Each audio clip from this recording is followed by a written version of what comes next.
Hey everybody, so I'm not a romantic comedy aficionado, but has anyone else noticed how much that genre has changed over the last decade? It seems like it wasn't that long ago that rom-coms were essentially the same thing as chick flicks, and they had this really weird reputation of being like sort of funny, but never really anything that a guy would ever really want to go see.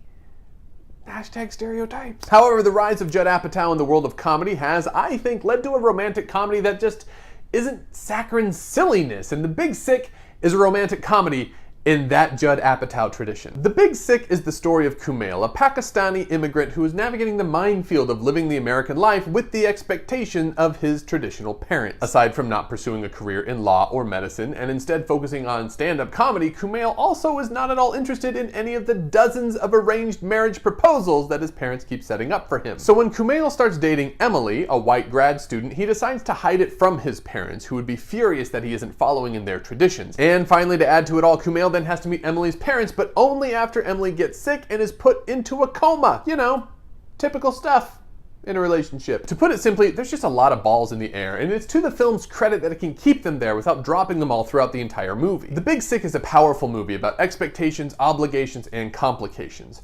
Kumail tries to live the life he wants to live with the woman he wants to live with, but he is often pulled in different directions toward his family, his career, his fear of confronting most of his potential conflict. If you are thinking of seeing The Big Sick, and you should go see it, it's quite good, it might be good to set some expectations. Though it is billed as a comedy, I would hesitate to call it that, and I would especially disagree with a review that called it gut-bustingly funny. In my opinion, The Big Sick is more of a rom-com dram, like it has its funny parts, but as a film, I think it absolutely puts its story and its drama first. You will laugh and chuckle throughout this film, but the movie will make you feel, and there's a good chance it'll get you all misty-eyed. The cry factor is absolutely based in some of the great acting that's happening in this movie. I'll admit to have never seen Silicon Valley, Kumail's HBO comedy series, so I've never actually seen him act, but he does a great job in this movie. He has to hit every emotion in this movie, from sarcastic to nonchalant, to worried, to furious, to devastated, and he hits every single one of his beats with a believability that I don't usually see from a lot of comedic actors. But for my money, the award in this movie goes to Holly Hunter. As Emily's mom, Hunter comes into the film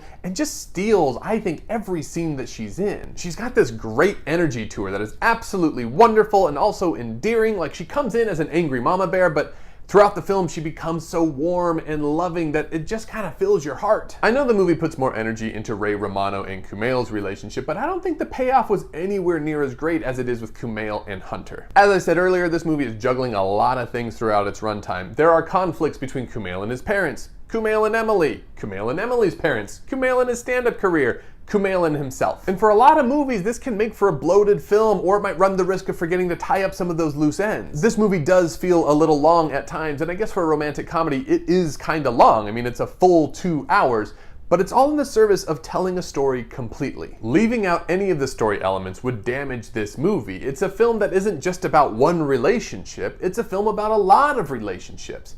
And it does its job in making sure that each of those relationships gets its time. And it works out great because at the end you realize how invested you are in all of these characters and all of their struggles. If you get a chance to see The Big Sick, make time for it. I don't know if I've seen a movie quite like it before, and though my expectations were set for a more straightforward comedy, I wasn't at all disappointed while watching this complex, moving relationship picture. Thanks for watching, everybody. If you want to get my take on some other movies, here's a playlist with all the other movie reviews I've done for this channel. And if you want to see me deconstruct a bunch of other stuff, check out my work on Words from the Muck, my channel about writing and how it works and why it works. See you soon, and until next time, farewell, good people.